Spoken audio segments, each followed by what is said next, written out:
ಈ ಟ್ರಾಗೋಪಾನ್ ಅಂತ ಒಂದು ಪಕ್ಷಿ ನಮ್ಮ ಟ್ರಾಗೋಪಾನ್. ಟ್ರಾಗೋಪಾನ್ ಅಂತ ಹೇಳಿ ಪಶ್ಚಿಮ ಘಟ್ಟಗಳಲ್ಲಿ ಸಿಕ್ಕುತ್ತೆ. ಏನು ವಿಶೇಷತೆ ಅದರದ್ದು? ಅದ್ರದ್ದು ಬಣ್ಣ ಇದೆಯಲ್ಲ ಮೇಡಮ್, ಕೆಂಪು, ಕಪ್ಪು, ಕಂದು ಎಲ್ಲ ಥರ ಬಣ್ಣ ಇದೆ ಅದ್ರ ಮೈ ಮೇಲೆ.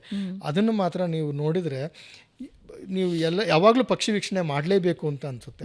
ಅದೊಂದಿದೆ. ಇನ್ನೊಂದು ಸ್ಕಾರ್ಲೆಟ್ ಮಿನೋವೆಟ್ ಅಂತ ನಮ್ಮ ಪಶ್ಚಿಮ ಘಟ್ಟಗಳಲ್ಲಿ ಸಿಕ್ಕುತ್ತೆ. ಅದ್ರ ಮೇಲೆ ಬಣ್ಣ ಅದು ಯಾರು ಬಡೋದನ್ನೋ ನನಗೆ ಗೊತ್ತಿಲ್ಲ ಮೇಡಮ್. ಆ ನಿಸರ್ಗ ಅನ್ನೋದು ಹೇಗೆ ಬಣ್ಣಗಳನ್ನ ಕಂಡುಹಿಡಿತು, ನೀವು ಯಾವ ಏಷ್ಯನ್ ಪೇಂಟ್ಸ್ ತೊಗೊಳ್ಳಿ, ಯಾವುದೇ ಪೇಂಟಿನ ಸಂಸ್ಥೆಯನ್ನು ಕಂಪ್ನಿಗಳನ್ನ ತೊಗೊಳ್ಳಿ, ಆ ಬಣ್ಣಗಳನ್ನ ಅವರು ಹುಡುಕೋಕ್ಕೆ ಅದನ್ನು ಮಾಡಲಿಕ್ಕೆ ಸಾಧ್ಯನೇ ಇಲ್ಲ ಮೇಡಮ್. ಪರಿಸರದಲ್ಲಿ ಅಥವಾ ನಿಸರ್ಗದಲ್ಲಿ ನೀವು ಹೇಗೆ ಬಣ್ಣಗಳನ್ನ ಅದನ್ನು ಅಳವಡಿಸಿದೆ, ಆ ಕಲರ್ ಪ್ಯಾಲೆಟ್ನ ಮಾಡಿದೆ ನಿಸರ್ಗ ಅನ್ನೋದು ಆಶ್ಚರ್ಯಚಕಿತ.